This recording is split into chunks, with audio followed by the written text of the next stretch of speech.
What's good, everybody? It's Addyar, and I'm back with another Torchlight Infinite video. I've gotten a lot of questions recently in regard to things about the pre-tier 8 just part of the game. Like, do builds work there? Where do you find Flame Elementium?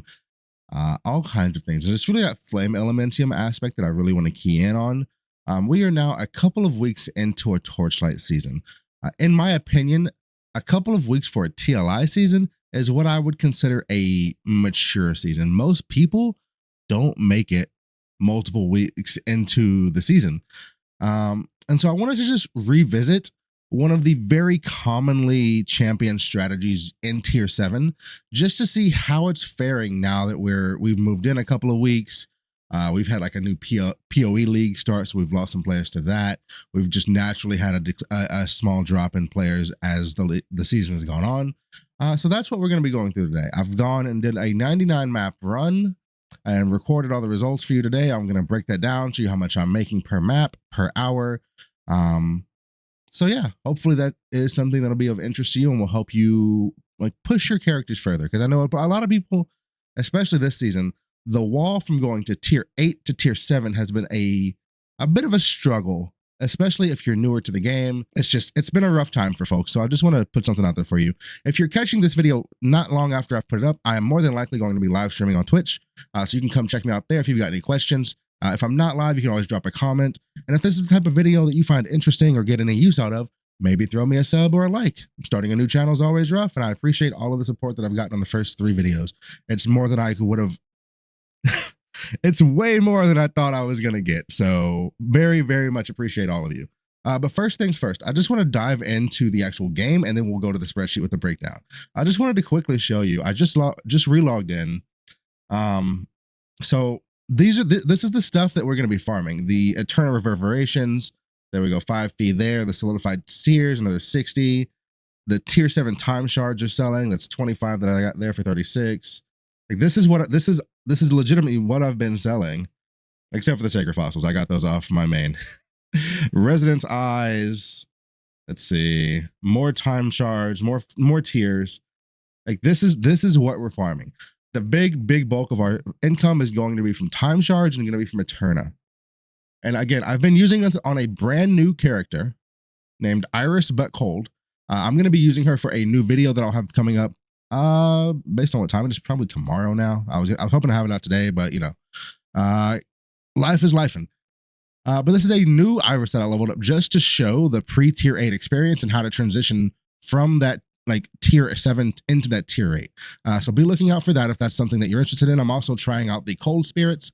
So there'll be a bit better of a comprehensive guide than I did with the thunder spirits. I do personally feel that I could have done a better job with that, and so I'm hoping to rectify that with the ice spirits. But anyway, let me go ahead and just hop into the actual information for you all and just give you a quick breakdown. All right, so this is the actual breakdown of information from the 99 map test. Let me just hop to the nitty gritty real quick, and then we'll go into the specifics. Maps ran 99. The average amount of fee that I made per map, the average amount of flame elementium was 3.93. Okay. My maps, as you saw in the preview, that map took me 55 seconds. So what I did was I just rounded that up to 60, and I put myself at 60 runs an hour. With that being said, my average came out to 235.6 flame elementium per hour. And if I adjust that to account for the 1 in 8 flame elementium that the tax takes whenever you sell something, that comes down to 206 an hour. So 206 flame elementium pretty much every hour, just boss rushing tier 7s. It goes a long way in powering your character from and pushing through that wall, you know? On the star tree the original tree that I used, I was farming 2 things, Eterna and Mistville. I'm going to start with Mistville right now.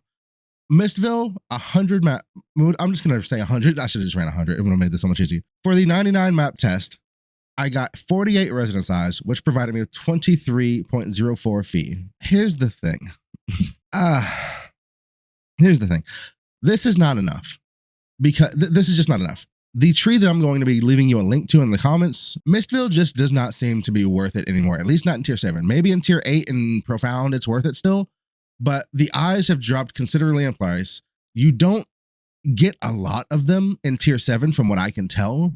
I know I've seen people in tier 8s dropping like 9 eyes, 11 eyes. That does not happen in tier 7, at least not to my knowledge, because I've never seen it. So a full tree for 23 feet is terrible. Like, for example, the Netherrealm Resonance, we take 4 points for this, and it gave us more than that.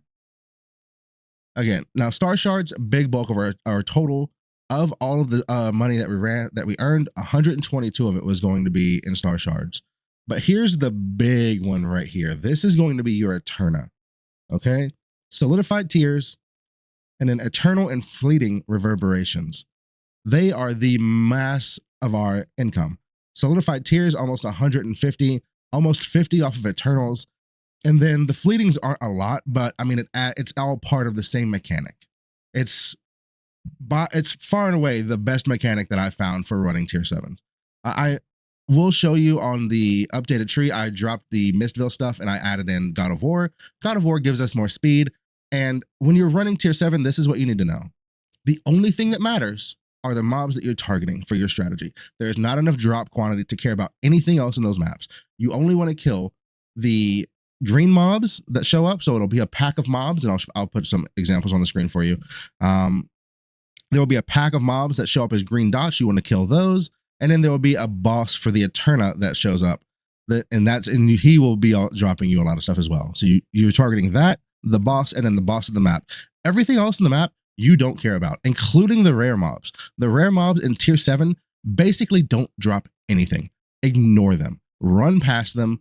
Kill what you need to kill, and just we're looking for quantity, not quality. Just as many as you can get through, because the more maps you're doing in an hour, the more fee you're bringing in. Let me go ahead and hop back in the game, and I'll show you the adjusted tree that I'm going to be sharing with all of you. All right, so this is the adjusted tree that I would suggest using. Originally, we did have all of these points for Mistville, but again, all of these points for 24 fee?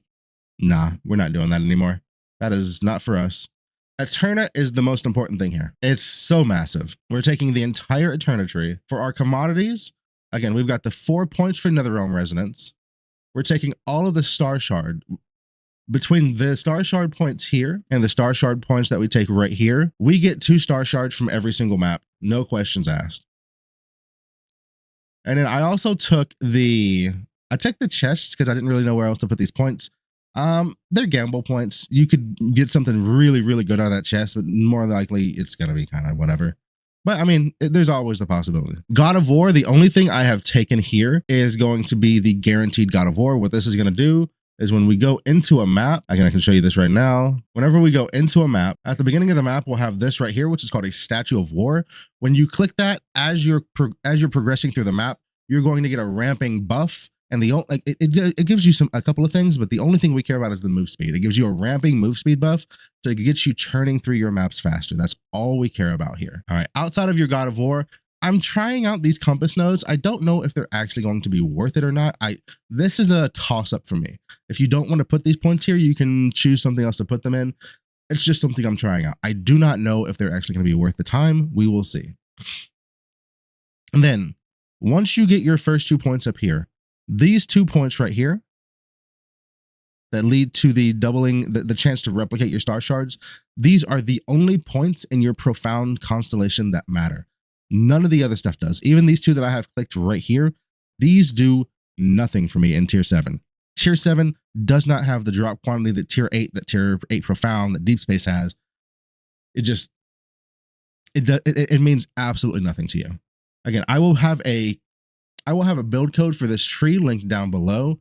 When you have that code, all you have to do is come over here, press Pro Builds, press that, enter the code here, and it'll pull it right up for you. All right, and then the last thing I want to point out is that we are running specifically, and you want to specifically do the strategy in Glacial Abyss.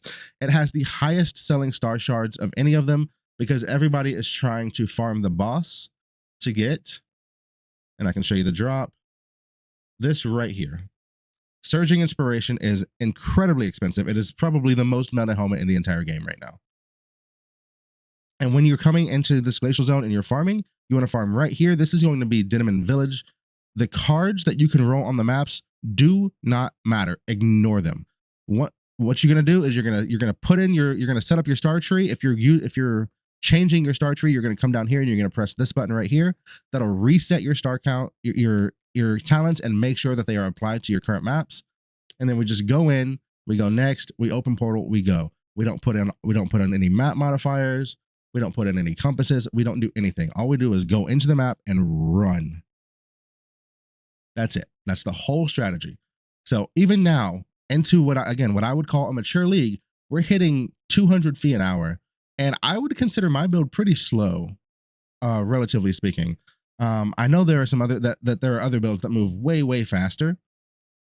So yeah, if you can increase your number from 50 to 40, 55 seconds to 40 seconds to 30 seconds, you're vastly increasing the amount that you're going to be making your tier 7 maps. It's all about speed, nothing else. Anyway, hopefully that was helpful for you all. I want to make sure that people have the tools necessary to get them through that tier 7 wall. And I think a lot of us that have been playing this game for a while can kind of take the tier 7 stages for granted. This season is especially rough in tier 7. And I don't think many people revisit the champion tier 7 strategies just to see how they're panning out. So I wanted to do that for you as well. Wanted to make sure that the things that we're suggesting to you are still going to be working for you in a way. Because, for example, the Mistville Eyes, they were great at the beginning of the league. They're actual dog water now. Cannot suggest them. But yeah, if you like the video, go and throw me a like. If there's any questions you have, pop in the stream or leave my comment here. If there's anything you don't like, let me know that as well. I'm looking to improve the videos. I know in a couple of them, you all said that the music was a bit too loud, so I will be looking to rectify that. With that being said, I'm a dude in the room, aka it's Adiar, and I'll see you later. Bye-bye.